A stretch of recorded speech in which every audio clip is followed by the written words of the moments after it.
Hello everyone, welcome back to TRP Football News Show.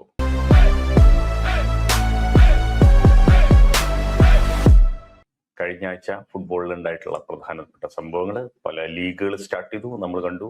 ലീഗിൽ പല ടീമുകൾ സർപ്രൈസിങ് റിസൾട്ട്സ് ഉണ്ടായി, അതൊക്കെ നമുക്ക് ഈ ആഴ്ച നോക്കാം. അതുപോലെ ഫുട്ബോളിന് പുറത്ത് ഓഫ് ദ ഫീൽഡ് എന്തൊക്കെ കാര്യങ്ങൾ സംഭവിച്ചു എന്നുള്ളതും നമുക്ക് ഈ ആഴ്ച നോക്കാം. പ്രീമിയർ ലീഗ് തുടങ്ങി, പ്രീമിയർ ലീഗിൽ ചില ഷോക്കിംഗ് റിസൾട്ട്സ് ഉണ്ടായി. അതുപോലെ സ്പാനിഷ് ലീഗിൽ ജോസി മൊറീഞ്ഞോയുടെ തിരിച്ചുവരവ്. ലീഗ് ക്യാമ്പയിൻ സ്റ്റാർട്ട് ചെയ്തതേ ഉള്ളൂ, അപ്പോഴേക്കും ബയൺ മ്യൂണിക്ക് ഒരു കപ്പ് അടിച്ചു കഴിഞ്ഞു. അതുപോലെ ഇൻഫന്റിനോയും ഫിഫയും തമ്മിലുള്ള കഥ എവിടം വരെ എത്തി അതും നമുക്ക് കാണാം. പിന്നെ വളരെ സർപ്രൈസിംഗ് ഉള്ള ഒരു ഫുട്ബോൾ ലെജൻഡ് വീണ്ടും കളിക്കളത്തിലേക്ക് തിരിച്ചെത്തിയിട്ടുണ്ട്. 46 വയസ്സായി, റിട്ടയർ ഒക്കെ ചെയ്തതാണ്. അതാരാണ്? അതും നമുക്ക് നോക്കാം.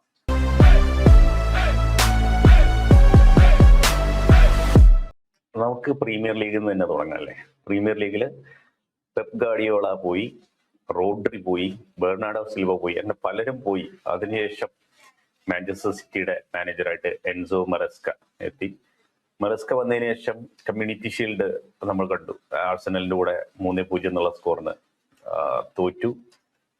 വളരെ മോശം പെർഫോമൻസ് ആയിരുന്നു എന്നാണ് പൊതുവെ വിലയിരുത്തല്.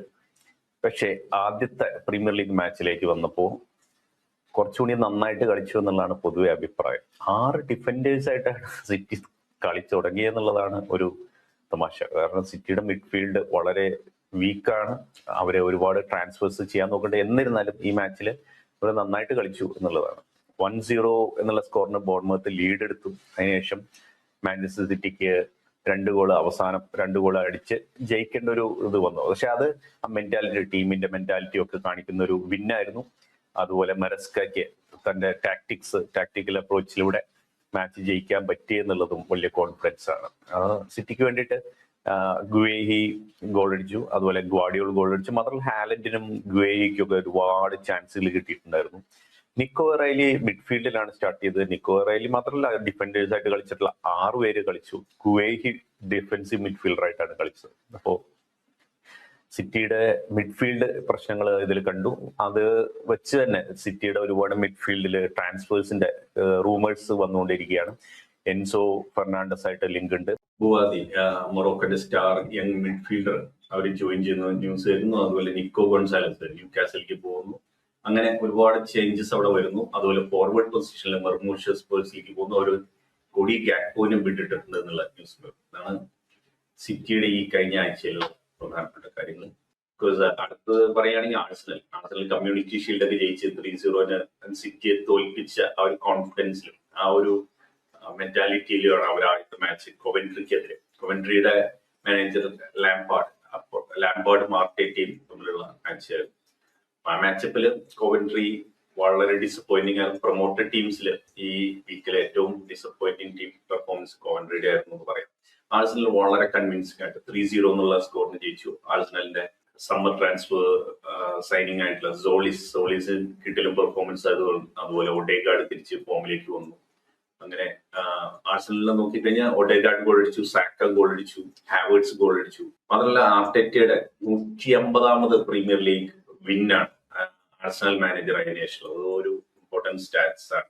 ആഴ്സണലിന്റെയും ട്രാൻസ്ഫർ വിൻഡോ കഴിഞ്ഞിട്ടില്ല. ഇപ്പോഴും പല ഒരു പ്ലേയറുമായിട്ട് ഒരു ഫോർവേഡ് പൊസിഷനിൽ ഒരു സൈനിങ് ആഴ്സണൽ നടത്തും എന്നുള്ള റൂമേഴ്സ്, ആൽവാരസ് ആയിട്ടുള്ള ലിങ്ക്സ് ഉണ്ട്, ഒസിംഹൻ ആയിട്ടുള്ള ലിങ്ക്സ് ഉണ്ട്. ഇവയെ നമുക്ക് നോക്കാം. ഈ അടുത്ത ആഴ്ച ട്രാൻസ്ഫർ വിൻഡോ ക്ലോസ് ചെയ്യുന്നതിന് മുമ്പ് ആഴ്സണൽ ആരെ സൈൻ ചെയ്യുന്നത് നമുക്ക് കാണാം. പ്രീമിയർ ലീഗിലെ ഏറ്റവും shocking result Hull City versus United മാച്ചില്. ഹൾ സിറ്റി പ്രൊമോട്ടഡ് ടീം, പലരും പ്രെഡിക്ട് ചെയ്ത് അവർ 20th ഫിനിഷ് ചെയ്യുന്നതാണ്. പക്ഷെ അവർ വളരെ ഭംഗിയായിട്ട് കളിച്ചു. ഒരു പ്രോപ്പർ ഇംഗ്ലീഷ് ടീം കളിക്കുന്ന പോലെ വളരെ ഫിസിക്കലായിട്ടുള്ള ഡുവൽസ് വിൻ ചെയ്യലും ഒക്കെ ആയിട്ടുള്ള ഒരു പെർഫോമൻസ് അവർ കിട്ടിലൻ ചാൻസ് ക്രിയേറ്റ് ചെയ്ത് ക്രോസുകളൊക്കെ ഇട്ടും ഒക്കെ ചെയ്ത് ചാൻസ് ക്രിയേറ്റ് ചെയ്തു. അതിൽ അവർ 2 ഗോൾ അടിച്ചു. യുണൈറ്റഡിന് മാച്ചില് പിടിച്ചു നിൽക്കാൻ തന്നെ സാധിച്ചില്ല എന്നുള്ള രീതിയിലാണ്. പക്ഷെ യുണൈറ്റഡിനെ കുറിച്ച് പറഞ്ഞ സെസ്കോക്ക് ഇഞ്ചുറി കഴിഞ്ഞ് തിരിച്ചു വരുന്നു. മിഡ്ഫീൽഡിൽ അവരെ വീണ്ടും ബലേബ കളിക്കാൻ വരുന്നു. അപ്പോൾ യുണൈറ്റഡ് ബാൻഡെ ലെഫ്റ്റ് ബാക്ക് പൊസിഷനിൽ സൈൻ ചെയ്യാൻ ശ്രമിക്കുന്നു. അപ്പൊ യുണൈറ്റഡിനെ സംബന്ധിച്ച് ഈ ഡിസപ്പോയിന്റിംഗ് റിസൾട്ട് ആണെങ്കിലും ഫ്യൂച്ചർ ഈ വരുന്ന ആഴ്ച അവർക്ക് ഒരുപാട് പ്രതീക്ഷകളുള്ള ആഴ്ചകളായിട്ട് മാറണം. ഹൽ സിറ്റിക്ക് വേണ്ടി സെമി അജയ് ഗോൾ അടിച്ചു. നോബൽ മെൻഡി ഇവർ രണ്ടുപേരാണ് ഗോള് സ്കോർ ചെയ്തത്. അടുത്ത shocking result premier league. Shocking ആണോ എന്ന് വെച്ചാൽ ഷോക്കിംഗ് അല്ല എന്ന് പറയാം. കാരണം സ്പേഴ്സ് കഴിഞ്ഞ സീസണിൽ വളരെ താഴെയാണ് ടേബിളിൽ ഫിനിഷ് ചെയ്തത്. ഈ സീസണിൽ കംപ്ലീറ്റ് ഒരു പുതിയ ടീം എന്നുള്ള രീതിയിൽ അവർ ട്രാൻസ്ഫേഴ്സ് നടത്തി, ഒരുപാട് സൈനിങ്സ് നടത്തി. അപ്പോ അവർക്കൊരു പ്രതീക്ഷ വന്നിരുന്നു, ഫാൻസിന് ഒരു പ്രതീക്ഷ വന്നിരുന്നു, അവര് ടോപ്പ് 4 ഒക്കെ ചലഞ്ച് ചെയ്യാൻ പറ്റുന്ന ടീമായിട്ടുണ്ടെന്നുള്ളത്. പക്ഷെ ബ്രെൻഫോർഡ് ആയിട്ടുള്ള മാച്ചിൽ ആ പ്രതീക്ഷകളൊക്കെ മാറ്റിമറിക്കുന്ന രീതിയിലായിരുന്നു ബ്രെൻഫോർഡിന്റെ പെർഫോമൻസ്. ബ്രെൻഫോർഡ് കഴിഞ്ഞ സീസണിൽ നിന്ന് കുറച്ചും കൂടി സ്ട്രെങ്തൻ ചെയ്തു. അവര് വീക്ക് ആയിട്ടില്ല, ടീം സ്ട്രെങ്തൻ ആയി. അവരുടെ സ്റ്റൈല് മാറിയില്ല, പ്ലേയേഴ്സ് മാറിയില്ല, മാനേജർ മാറിയിട്ടില്ല, പുതിയ പ്ലേയേഴ്സ്. സംഗാരയുടെ ഇമ്പാക്ട് പ്രത്യേകം എടുത്തു പറയേണ്ട കാര്യമാണ്. 3-0 എന്നുള്ള സ്കോറിന് അവർ സ്പേഴ്സിനെ തോൽപ്പിച്ചു. അപ്പൊ ഡീസർബിയുടെ ഒരു ഫുൾ സീസൺ പ്രീമിയർ ലീഗ് റിട്ടേണിൽ നല്ല തുടക്കമായിരുന്നില്ല എന്നുള്ളത് പറയും. പക്ഷെ സ്പേഴ്സിനെ കുറിച്ച് പറഞ്ഞാൽ അവിടെ ഒരുപാട് പ്ലേയേഴ്സ് ഇനിയും വരാനുണ്ട്, കളിക്കാനുണ്ട്. അപ്പോ പുതിയ പ്ലേയേഴ്സിന്റെ ടീമിൽ വരുമ്പോൾ അവരുടെ പെർഫോമൻസ് കുറെ കൂടി വ്യത്യാസം വരും എന്നുള്ള പ്രതീക്ഷയിലാണ്. മെർമൂഷ് അവർക്ക് ജോയിൻ ചെയ്യാൻ പോവാണ്. അതുപോലെ സാവിയോ വന്നു. അങ്ങനെ പല അറ്റാക്കിംഗ് ഡെപ്ത് അവരുടെ ഇമ്പ്രൂവ് ആവാൻ പോവുകയാണ്. അപ്പോൾ ഡെഫിനറ്റ്ലി സ്പേഴ്സ് തിരിച്ചു വരും എന്നുള്ളത് ഒരു പ്രതീക്ഷ എല്ലാവർക്കും ഉണ്ട്. മറ്റൊരു കിടിലൻ റിസൾട്ട് എന്ന് പറഞ്ഞാൽ ബ്രൈറ്റൺ വില്ല മാച്ചിലാണ്. വില്ല കഴിഞ്ഞ സീസണിൽ ചാമ്പ്യൻസ് ലീഗിൽ ക്വാളിഫൈ ചെയ്ത ക്ലബ്ബായിരുന്നു. ബ്രൈറ്റൺ ചാമ്പ്യൻസ് ലീഗ് പൊസിഷനിലേക്ക് ചലഞ്ച് ചെയ്യാൻ വേണ്ടി തവണ തയ്യാറായി നിൽക്കുന്ന ടീമായിട്ടാണ് എല്ലാവരും കണക്കാക്കിയിട്ടുണ്ടായിരുന്നത്. പക്ഷെ അവരുടെ ഒരുപാട് ഫസ്റ്റ് ടീമേഴ്സ് പോയി. നമുക്കറിയാം ബ്രൈറ്റണിലെ ഏതൊക്കെ ഫസ്റ്റ് ടീമേഴ്സ് പോയാലും അവർക്ക് ബാക്കപ്പ് ആയിട്ട് കിഡിലൈൻ യങ് പ്ലേയേഴ്സ് വന്നുകൊണ്ടിരിക്കും. അപ്പോൾ അങ്ങനെ വന്ന പ്ലേയേഴ്സ് ഉണ്ട്. എനിവേ അവര് 4-0 എന്നുള്ള സ്കോറിനാണ് വില്ലയെ തോൽപ്പിച്ചത്. ആദ്യം ലിൻഡ്ലോഫിന്റെ ഒരു ഓൺ ഗോൾ ഉണ്ടായിരുന്നു. അതിനുശേഷം ഹിൻഷൽവുഡ് 2 ഗോൾ അടിച്ചിട്ടുണ്ടായിരുന്നു. ഡി കുയിപ്പറിന്റെ ഒരു ഗോൾ ഉണ്ടായിരുന്നു. അങ്ങനെ 4-0 എന്ന് പറഞ്ഞ സ്കോറിന് അവർ വില്ലയെ തോൽപ്പിച്ചു. വില്ലയെ സംബന്ധിച്ച് പറഞ്ഞാൽ വില്ലയുടെ സൈനിങ്സ് ഇനിയും വരുന്നുണ്ട്. വാറ്റ്കിൻസ് പോവാണ്. വാറ്റ്കിൻസ് ഇല്ലാതെയാണ് അവർ കളിച്ചത്. അവരുടെ പുതിയ സൈനിങ് ഗൊറെറ്റ്സ്ക ഫ്രീ ട്രാൻസ്ഫർ ആയിട്ട് വരുന്നു. അവരെന്തായാലും ഒരു ഫോർവേഡിനെ സൈൻ ചെയ്യും. അത് മിക്കവാറും നിക്കോളസ് ജാക്സൺ ആണെന്ന് തോന്നുന്നു, അറിയില്ല. പുതിയ റൂമേഴ്സ് ഒക്കെ വരാനിരിക്കുന്നു. ഇനിയും സമയമുണ്ട്. അടുത്ത ആഴ്ച ഡെഫിനറ്റ്ലി ആക്റ്റീവ് ആയിട്ടുള്ള ഒരു ടീം വില്ലയായിരിക്കും. പിന്നെ ഒരു കിടിലൻ മാച്ച് ഉണ്ടായിരുന്നത് ലിവർപൂളിന്റെ മാച്ചാണ്. എല്ലാവരും 2-2 എന്നുള്ള സ്കോറിനാണ് മാച്ച് തീർന്നത്. പുതിയ 2 ടീമിനും പുതിയ മാനേജേഴ്സ്, ന്യൂ കാസലിന്റെ മാനേജറും ലിവർപൂളിന്റെ മാനേജറും പുതിയ മാനേജർ. അവർ രണ്ടുപേരും ആദ്യത്തെ premier league match for the new teams അങ്ങനെയായിരുന്നു. ഓഫ്കോഴ്സ് ഇറയോള പ്രീമിയർ ലീഗ് എക്സ്പീരിയൻസ് ഉള്ള മാനേജറാണ്. ലിവർപൂൾ പ്രീ സീസണിൽ തരക്കേടില്ലാതെ പെർഫോം ചെയ്തു. പക്ഷെ ആളുടെ സ്റ്റൈലായിട്ട് ടീം സെറ്റ് ആയിക്കൊണ്ടിരിക്കുന്നേ ഉള്ളൂ. അത് ഈ പെർഫോമൻസിലും കണ്ടിരുന്നു. ന്യൂ കാസിൽ കൗണ്ടർ അറ്റാക്ക് ചെയ്ത് വളരെ ഭംഗിയായിട്ട് കളിക്കുകയും ചെയ്തു. ന്യൂ കാസിൽ ഡിസേർവിങ് ആയിരുന്നു എന്ന് വെച്ചാൽ ഡിസേർവ് ചെയ്തിരുന്നു എന്ന് പറയാം. അവരുടെ ടാക്ടിക്സ് വർക്ക്ഔട്ട് ആയി എന്നുള്ളത് കൊണ്ട് മാത്രം. പക്ഷെ ലിവർപൂൾ അവരുടെ കമ്മിറ്റ്മെന്റ് അല്ലെങ്കിൽ ഒരു മെന്റാലിറ്റി കാണിച്ചു. 2-2 എന്നുള്ള സ്കോറിന് ലാസ്റ്റ് മിനിറ്റ് ഇഞ്ചുറി ടൈമിൽ പെനാൽറ്റി സോബോസ്ലൈ ഗോൾ അടിക്കുകയായിരുന്നു. ലിവർപൂളിന് വേണ്ടി ഗോൾ അടിച്ചത് കോഡി ഗാക്പോയും സോബോസ്ലൈയും, പിന്നെ ന്യൂ കാസലിന് വേണ്ടിയിട്ട് വില്ലോക്കും അതുപോലെ എലാങ്കയാണ് ഗോൾ അടിച്ചത്. 2-2 എന്നുള്ള സ്കോർ. പിന്നെ നോക്കിയ പ്രധാനപ്പെട്ട റിസൾട്ട് ചെൽസി ഫുള്ളാം മാച്ചാണ്. ചെൽസി 3-2 എന്നുള്ള സ്കോറിന് ഫുള്ളാമിന് തോൽപ്പിച്ചു. ചെൽസിയുടെ പുതിയ മാനേജർ അലോൺസോ, ഫുള്ളാമിന്റെ പുതിയ മാനേജർ ആർബലോവ, രണ്ടുപേരും ലിവർപൂളിന് വേണ്ടി കളിച്ച പ്ലേയേഴ്സ്. രണ്ടുപേരും ഇതിനു മുമ്പ് റയൽ മാഡ്രിഡിന്റെ മാനേജേഴ്സ് ആയിട്ട് ചെറിയ സ്റ്റിൻറ്റിൽ ഉണ്ടായിരുന്ന രണ്ടുപേരാണ്. അപ്പൊ അവർ തമ്മിലുള്ള മാച്ച് ഭയങ്കര ഇൻട്രസ്റ്റിംഗ് ആയിട്ട് എല്ലാവരും കണക്കാക്കിയിരുന്നു. മാത്രമല്ല ലണ്ടൻ ടീംസ് ആണ് ഫുള്ളാമും ചെൽസിയും. അപ്പൊ അതൊരു ഡെർബിയും കൂടിയാണ്. അപ്പൊ അങ്ങനെയുള്ള ഒരു മാച്ചിൽ അവർ രണ്ടുപേരും ഓപ്പോസിറ്റ് ടീംസിൽ വന്നത് വളരെ ഇൻട്രസ്റ്റിംഗ് ഒരു ആസ്പെക്ട് ആയിരുന്നു. മാച്ചില് ചെൽസി വളരെ കിടിലായിട്ട് തുടങ്ങി. ജാവോ പെഡ്രോ തുടങ്ങി 30 സെക്കൻഡ് കഴിയുമ്പോൾ തന്നെ ഗോൾ അടിച്ചു. ഒരു ഡിഫൻസീവ് മിസ്റ്റേക്ക്. ഈ മാച്ചിൽ ഫുൾ അതായിരുന്നു. ഡിഫൻസീവ് മിസ്റ്റേക്സിൽ നിന്നാണ് ഗോളുകളൊക്കെ വന്നിട്ടുള്ളതെന്ന് വേണമെങ്കിൽ പറയാം. ത്രില്ലിംഗ് മാച്ച് ആയിരുന്നു. ചെൽസി ലീഡ് എടുത്തു. അത് കഴിഞ്ഞ് ഫുള്ളാം ഈക്വലൈസ് ചെയ്തു. വീണ്ടും ചെൽസി 2 ഗോളിന്റെ ലീഡ് എടുത്തു. ഫുള്ളാം തിരിച്ചുവരവിന്റെ അടുത്തേക്ക് എത്തിയെങ്കിലും 3-2 എന്നുള്ള സ്കോറിൽ അവർ നിൽക്കേണ്ടി വന്നു. ഫുള്ളാമിനെ സംബന്ധിച്ച് പറഞ്ഞാൽ അവരുടെ പോസിറ്റീവ് അവരുടെ ടീമിലെ യങ് പ്ലേയേഴ്സ് നല്ല കോർഡിനേഷനിലൂടെ കളിച്ചു എന്നുള്ളതാണ്. അവര് കിങ് ഗോൾ അടിച്ചു. അതുപോലെ അവരുടെ പുതിയ സൈനിങ് ആയിട്ടുള്ള ഗാഷിയും ഗോൾ അടിച്ചു, ഗൊൺസാലോ ഗാഷിയ. അതുപോലെ പലേഷ്യസ് നന്നായിട്ട് കളിച്ചു. ചെൽസിയെ സംബന്ധിച്ച് പറഞ്ഞാൽ അവരുടെ ഫുൾ സ്ട്രെങ്ത് ടീമല്ല കളിച്ചത്, എന്നിട്ടും അവര് നല്ല കിടിലൻ പെർഫോമൻസ് ആയിരുന്നു. Palmer looks like is back to his best എന്ന് പറയും. പാമർ നന്നായിട്ട് കളിച്ചു. പാമർ ഒരുപാട് ചാൻസ് ക്രിയേറ്റ് ചെയ്യുന്നുണ്ടായിരുന്നു, ഷൂട്ട് ചെയ്യുന്നുണ്ടായിരുന്നു നല്ല പൊസിഷനിൽ. നമ്മൾ പാമർ ആദ്യം ചെൽസിയിൽ വന്ന സീസണിൽ കളിക്കുന്ന ആ ഒരു പൊസിഷൻസിലൊക്കെ കയറി കളിക്കുന്ന ഒരു കണ്ടിരുന്നു. എനിവേ പാമർ ഗോൾ അടിച്ചു, യാവ് പെട്രോ ഗോൾ അടിച്ചു. പിന്നെ അവരുടെ പുതിയ സൈനികളുടെ റോജേഴ്സും ഗോൾ അടിച്ചു. 3-2 എന്നുള്ള സ്കോറിന് ചെൽസി ജയിച്ചു. ചെൽസിയുടെയും ട്രാൻസ്ഫർ റൂമേഴ്സ് വന്നുകൊണ്ടിരിക്കുന്നുണ്ട്. ചെൽസി എൻസോ ഫെർണാണ്ടസ് പോവുകയാണെങ്കിൽ ഒരു സൈനിങ് അവർ നോക്കുന്നുണ്ട്. അവര് വാട്ടനെ ടാർഗറ്റ് ചെയ്യുന്നു എന്നുള്ള റൂമേഴ്സ് ഉണ്ട്. അതുപോലെ മാച്ചിൽ വേറെ ഇൻട്രസ്റ്റിംഗ് കാര്യം, എൻസോ ഫെർണാണ്ടസ് സബായി വന്ന സമയത്ത് തന്നെ കംപ്ലീറ്റ് സ്റ്റേഡിയം ബൂ ചെയ്യുന്ന ഒരു അവസ്ഥ ഉണ്ടായിരുന്നു. അത് രണ്ട് സെറ്റ് ഓഫ് ഫാൻസും, ഫുള്ളാം ഫാൻസും അതെ, ചെൽസി ഫാൻസും. അതായത് വേൾഡ് കപ്പിന്റെ എന്തോ ബാക്കി കണക്കാണോ, അതോ ഇനി എൻസോ സിറ്റിയിലേക്ക് പോകുന്നതിന്റെ ആണോ, അതോ ഇത് രണ്ടും ഉണ്ടോ എന്നുള്ള കാര്യം അറിയില്ല. നമുക്കിനി സ്പാനിഷ് ലീഗിലേക്ക് പോവാം. സ്പാനിഷ് ലീഗില് ജോസെ മൊറീനിയോന്റെ റിട്ടേൺ. ജോസെ മൊറീനിയോ വന്നു. ആദ്യത്തെ മാച്ച് 2-1 എന്നുള്ള സ്കോറിന് അവര് ജയിച്ചു. എസ്പാനിയോൾ ആയിട്ടുള്ള മാച്ച് ആയിരുന്നു. ബെല്ലിംഗാമിന്റെ നമ്മൾ കണ്ടു വേൾഡ് കപ്പിലൊക്കെ കിടിലനായിട്ട് ഹെഡേഴ്സും ഒക്കെ വിൻ ചെയ്യുന്നതായിരുന്നു. ആ സ്റ്റൈലിൽ തന്നെ ഹെഡർ വിൻ ചെയ്തിട്ടുള്ള ഒരു ഗോളായിരുന്നു ആദ്യത്തെ ഗോള് റയൽ മാഡ്രിഡിന്റെ. അതിനുശേഷം ബെല്ലിംഗാം അങ്ങനെ ഒരു ഏരിയൽ ത്രെറ്റ് പ്രൊവൈഡ് ചെയ്യുന്നുണ്ടായിരുന്നു റയൽ മാഡ്രിഡിന്. റയല് അത്യാവശ്യം നന്നായിട്ട് കളിച്ചു. റയലിന്റെ പുതിയ സൈനിങ് ഇയാൻ ഡയമണ്ട് ഇമ്പാക്ട് സബായിട്ട് വളരെ നന്നായിട്ട് പെർഫോം ചെയ്തു.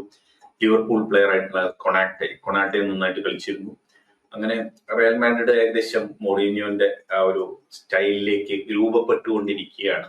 ആ സമയത്താണ് ഒരു ഗോള് എസ്പാനിയോൾ തിരിച്ചടിച്ചു. 1-1 എന്നുള്ള സ്കോറിൽ ലാസ്റ്റ് 10 മിനിറ്റില് സമയത്താണ് കാർലോസ് എസ്പിയെ മൊറീനിയോ സബായിട്ട് ഇറക്കുന്നത്. അപ്പോ മൊറീനിയോയ്ക്ക് വളരെ ഇഷ്ടപ്പെട്ട ഒരു പ്ലെയറും കൂടിയാണ് എസ് പി വന്ന് കുറച്ചു നേരം കഴിഞ്ഞപ്പോൾ എസ് പി ഗോൾ അടിച്ച് ജയിപ്പിച്ചു. ഒരു കിടിലം പിന്നായിരുന്നു. കാർലോസ് എസ് പി 90th മിനിറ്റിലാണ് വന്നത്. 21 വയസ്സുള്ള എസ് പി ഗോൾ അടിച്ച് ജയിപ്പിച്ചു. ഇപ്പൊ എന്തായാലും റയൽ മാഡ്രിഡ് ഫാൻസിന് വളരെ പ്രതീക്ഷയുള്ള ഒരു സീസൺ ജയത്തോടുകൂടി തുടങ്ങി എന്നുള്ളതാണ്.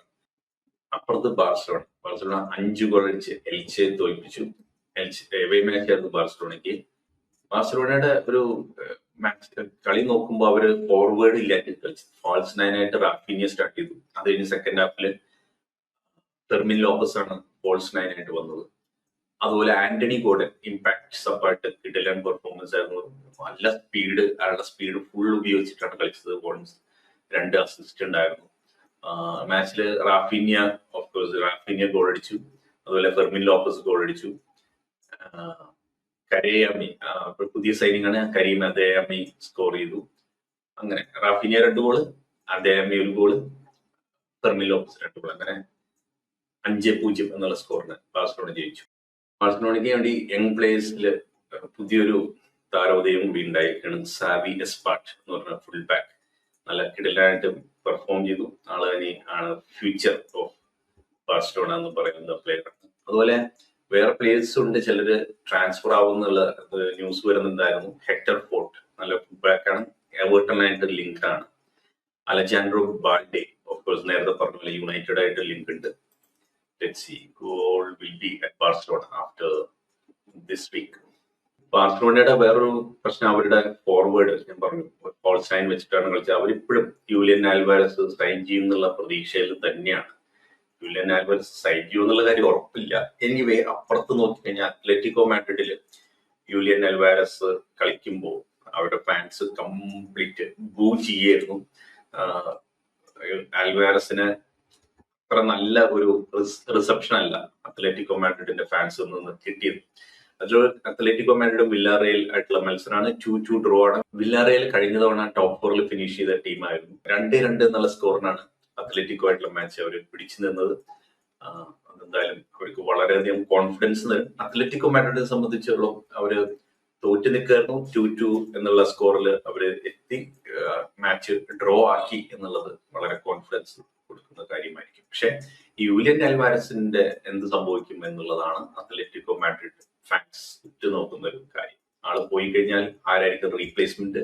യൂലിയൻ അൽവാരസിന് ബാർസലോണയിലേക്ക് കൊടുക്കണോ അതോ ഇനി ആഴ്സണലിന് കൊടുക്കണോ എന്നുള്ളതാണ് മറ്റൊരു ക്വസ്റ്റ്യൻ അവരുടെ മുമ്പിലുള്ളത്. എന്തായാലും ഈ വരുന്ന ആഴ്ച യൂലിയൻ അൽവാരസ് അത്ലറ്റിക്കോ മാഡ്രിഡിൽ ഉണ്ടാവുമോ എന്നുള്ളതാണ് നമുക്ക് കാണേണ്ട ഒരു കാര്യം. ഫ്രാൻസിലേക്ക് പോയി കഴിഞ്ഞാൽ ചാമ്പ്യൻസ് ലീഗ് ജയിച്ച പി എസ് ജിയുടെ മാച്ചിനെ കുറിച്ച് നമുക്ക് നോക്കാം. പി എസ് ജിക്ക് വളരെ ഡിസപ്പോയിന്റിംഗ് ആയിട്ടുള്ള സീസൺ ആയിരുന്നു ഡൊമസ്റ്റിക് ഇതില്.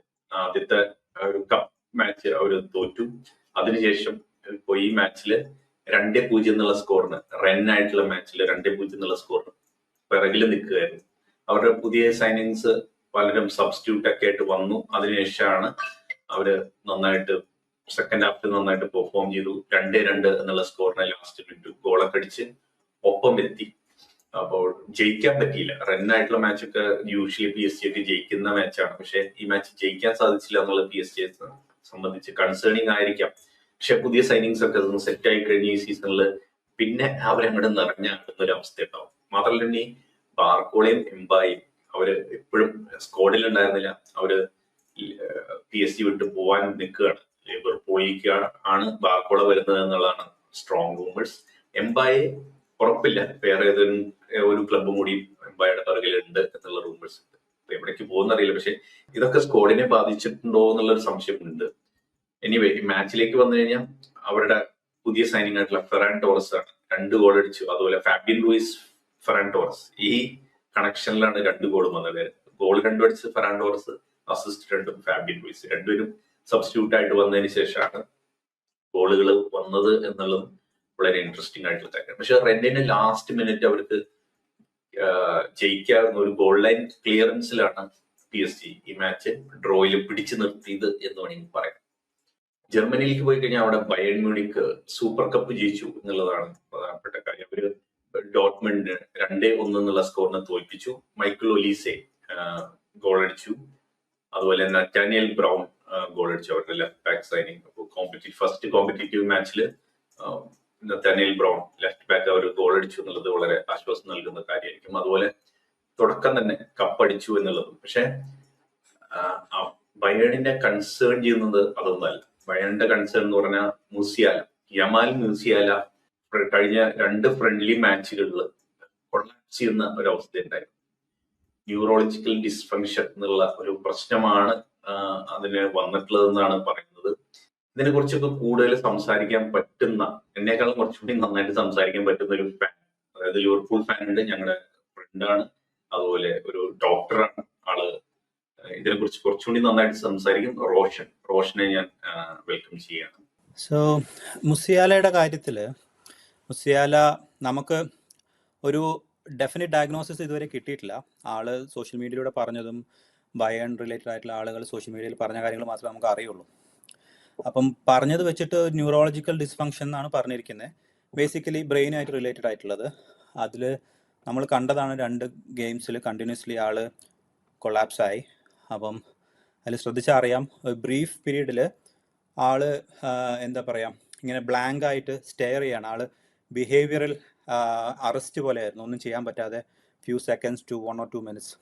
അപ്പോൾ യൂഷ്വലി ഇങ്ങനെ കാണുന്നത് ഒരു ടൈപ്പ് സീഷറിലാണ് കാണുന്നത്. നമ്മൾ അതിന് ആബ്സെൻറ്റ് സീഷർ എന്ന് പറയും.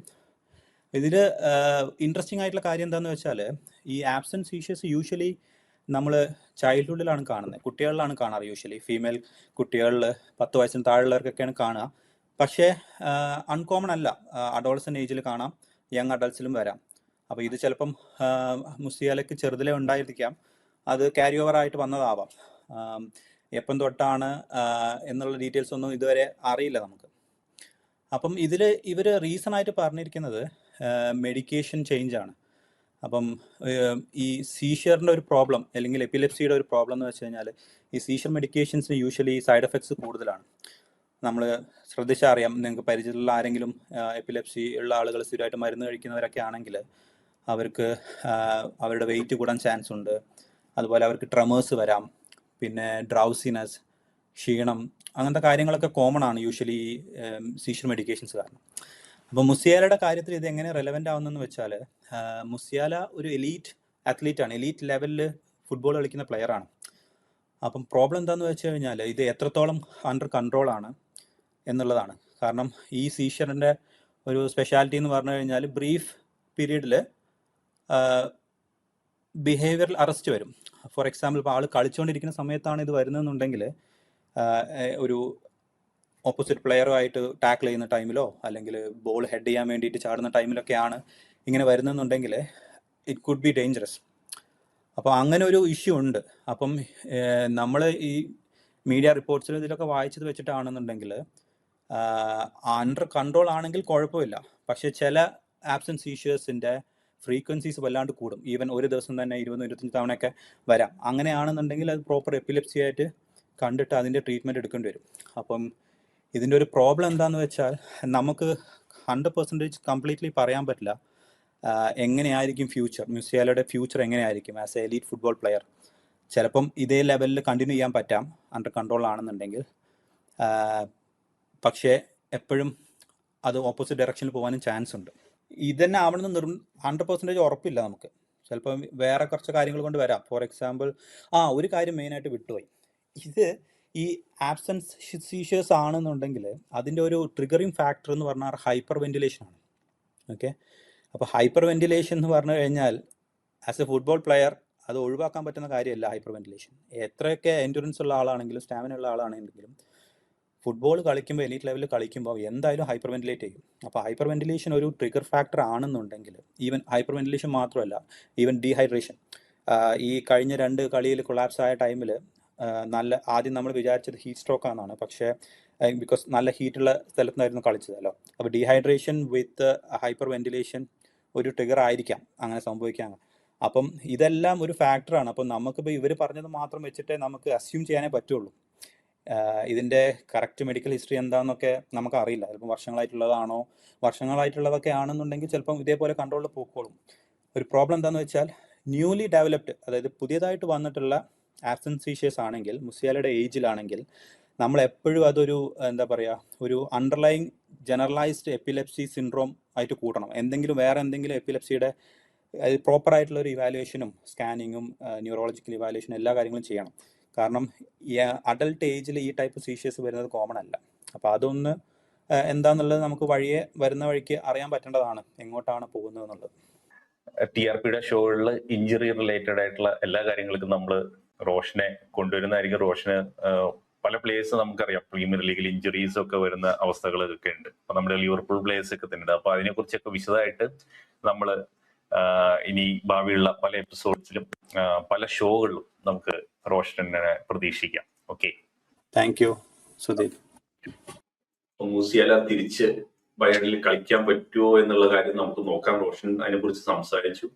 ഇല്ലെങ്കിൽ അതിന് പകരം ആരാണ് സ്റ്റെപ്പ് അപ്പ് ചെയ്യുക എന്നുള്ള കാര്യം നമുക്ക് ഈ വരും ആഴ്ചകളിൽ അല്ലെങ്കിൽ ഈ സീസണിൽ നമുക്ക് കാണാം. ഇറ്റലിയിൽ വന്ന former United manager Ruben Amorim AC മിലാന്റെ ഫസ്റ്റ് കോമ്പറ്റീറ്റീവ് മാച്ച് ആയിരുന്നു.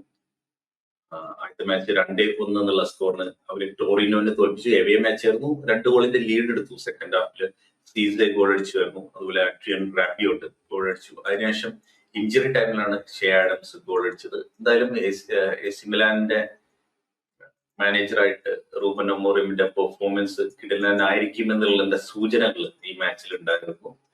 ആളുടെ റെപ്യൂട്ടേഷൻ റീബിൽഡ് ചെയ്യാൻ പറ്റിയ ഒരു ക്ലബും കൂടിയാണ് AC മിലാൻ. എന്തായാലും റൂബൻ അമോറിം ഈ സീസണിൽ എങ്ങനെ പെർഫോം ചെയ്യും എന്നുള്ളത് നമുക്ക് ക്ലിയർ ആയിട്ട് നോക്കാം. എല്ലാ ആഴ്ചയും നമുക്ക് റൂബൻ അമോറിമിനെ റീവിസിറ്റ് ചെയ്തുകൊണ്ടിരിക്കുകയാണ്. അതുപോലെ ലീഗ് ചാമ്പ്യൻസ് ആയിട്ടുള്ള ഇന്റർ മിലാൻ 4-1 എന്നുള്ള സ്കോറിന് മോൻസ് ക്ലബിനെ തോൽപ്പിച്ചു. നമുക്കറിയാം ഇന്റർ മിലാനിലേക്കാണ് ലിവർപൂളിന്റെ പ്ലെയർ ആയിട്ടുള്ള കർട്ടിസ് ജോൺസ് ട്രാൻസ്ഫർ ആയി പോയത്.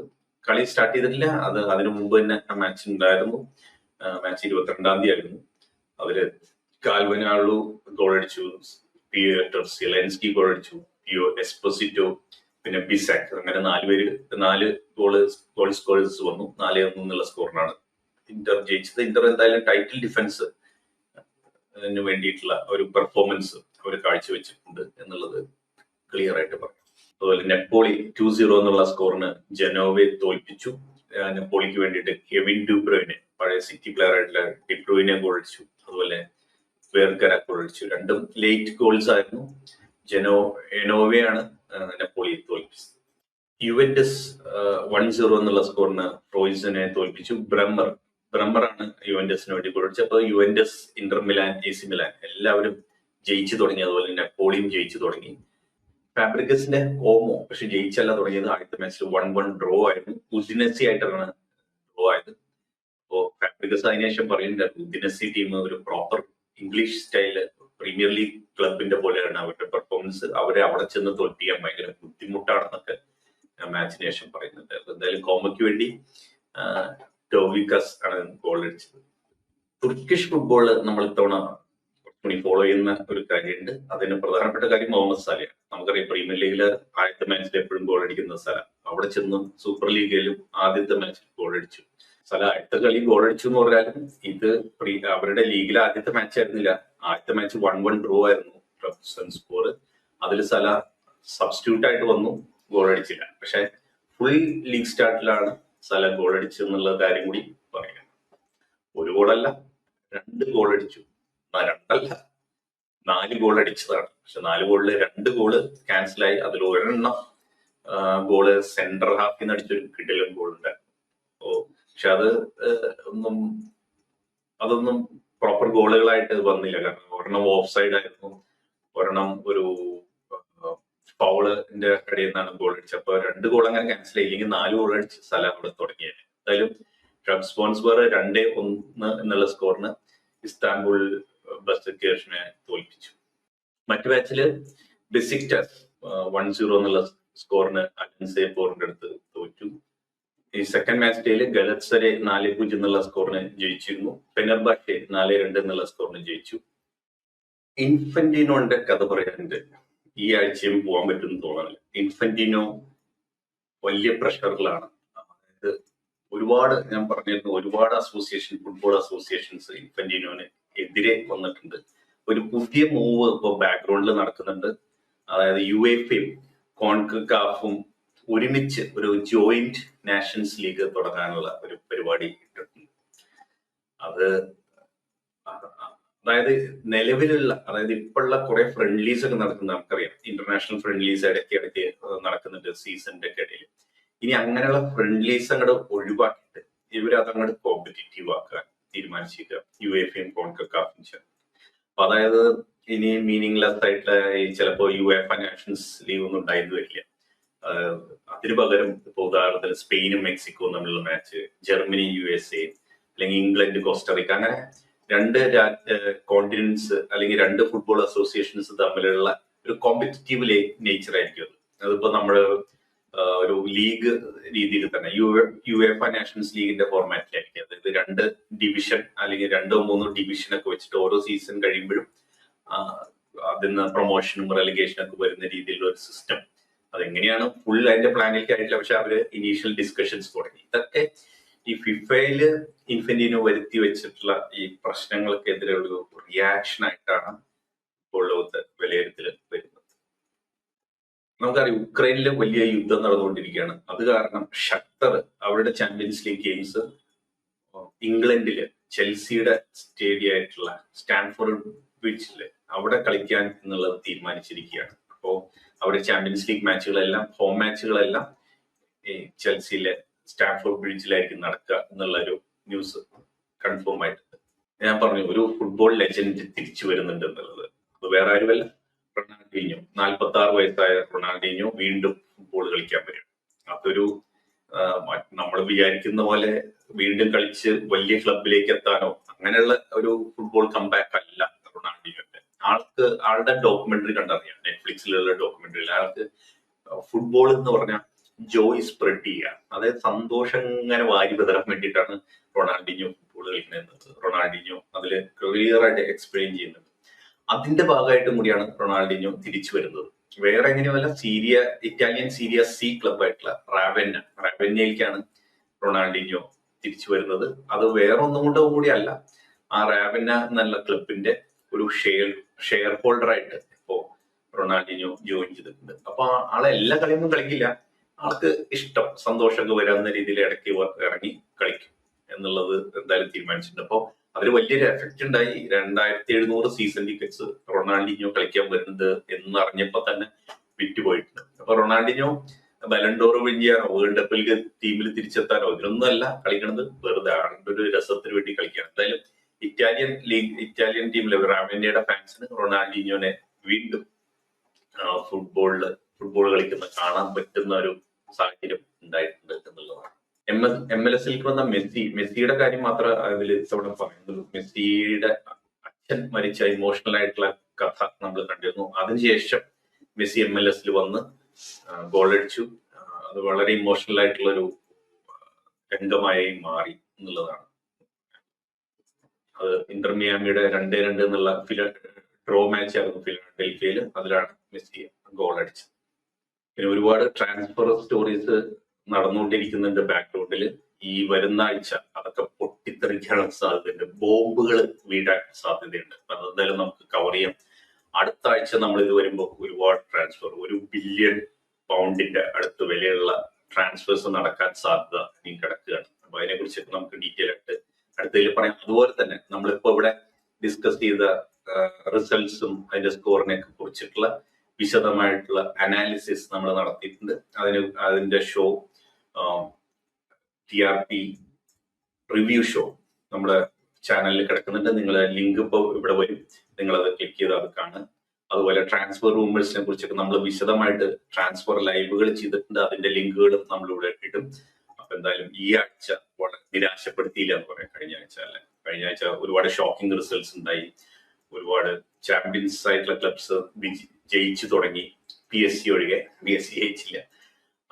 അതുപോലെ ജോസെ മൊറീനിയോന്റെ തിരിച്ചുവരവ്, അങ്ങനെ മാഞ്ചസ്റ്റർ യുണൈറ്റഡിന്റെ shocking result against Hull City, അങ്ങനെ ഒരുപാട് സംഭവങ്ങൾ ഉണ്ടായ ഒരു ആഴ്ചയായിരുന്നു കടന്നുപോയത്. വരുന്ന ആഴ്ച അതിലും മനോഹരമായിട്ടുള്ള ഫുട്ബോൾ സ്റ്റോറീസ് നമുക്ക് തരും എന്ന് പ്രതീക്ഷിച്ചുകൊണ്ട്